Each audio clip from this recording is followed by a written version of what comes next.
Hi guys, welcome back. So the Lions is nearly upon us. Tomorrow we've got the Lions against Japan. I'll be back with a review of that game, no doubt. A couple of things I want to talk about today though. I'm launching the Lions leaderboard, which you'll see after every game. Just want to get your opinions on a few things. And also going to go through the England A team that's going to take on Scotland A. Scotland A team not out at the time of recording. So let's have a look at this Lions leaderboard. Here it is. What I'm saying is everyone in the Lions is starting off at a level pecking. And first of all, I want to know your opinion whether you think that is true or not. Are there some players that are just by their reputation, what they've done in the past, start ahead of others? I'm basically saying that Gatland is considering everybody the same. You'll see at the top of the leaderboard is a Lions test spot, ideally a starting spot because everyone wants to start. And then at the bottom, we've got a seat in the stands watching those test games because everyone's very excited to be picked for the Lions, of course, but what they really want is to play in those test matches.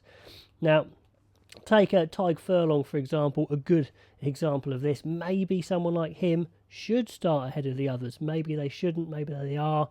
I want you guys to let me know what you think. I'm saying they all start the same, all apart from Alan Wynne-Jones, who starts in the test side, barring injury or disaster. Is there any way he could play his way out of a test side?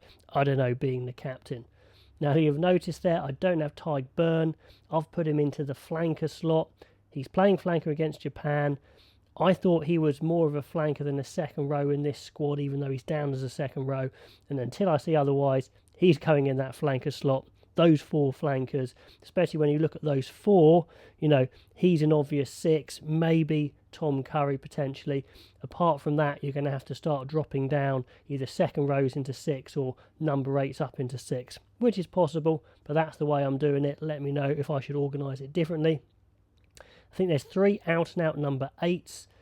There's, not to say they can't play different positions like six, for example, but for me, they are picked as number eights. Then you've got the scrum halves, the fly halves. You'll see that Owen Farrell's in there as a fly half at the moment. If it appears like he's going to be a 12, mainly, I might drop him down into the centres here. But at the moment, only four centres. Got Bundyaki and Henshaw starting against Japan. Will they be able to move up the ladder? Or if they have a poor performance, will they move down? That's what I'm trying to achieve here. And you'll see at the end, I've put all the back three together. Stuart Hogg, maybe the only out-and-out 15 who probably won't play on the wing, even though I'm sure he could. Liam Williams could easily play on the wing. You've got players like Watson who's played a lot on the wing. Maybe the only guy who hasn't played at fullback as well is probably Van der Merwe. The rest could all play at fullback as well. So I'm putting them all together as a back three. So let me know if you think I've organised them correctly and if some should start above others. On to this England A side. It's a proper A side. There's not a lot of experience in here. You've really only got Genge in the starting lineup with any experience, and he's not captain. I thought he might be made captain, but they're going for Lewis Ludlow as the captain. Now, 13 uncapped players, which is great, but they're going to stay uncapped. You don't get a cap for playing in an A side, unfortunately.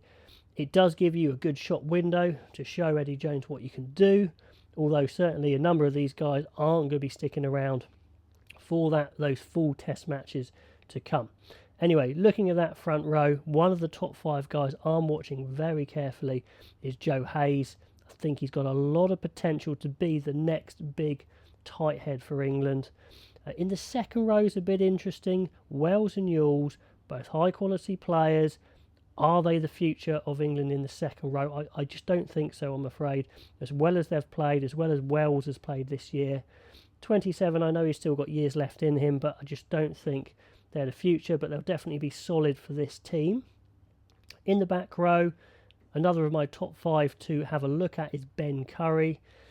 We know that his twin brother Tom Curry's just gone on to great and greater things with England and now the Lions. Ben Curry, very similar player, possibly a little better handler.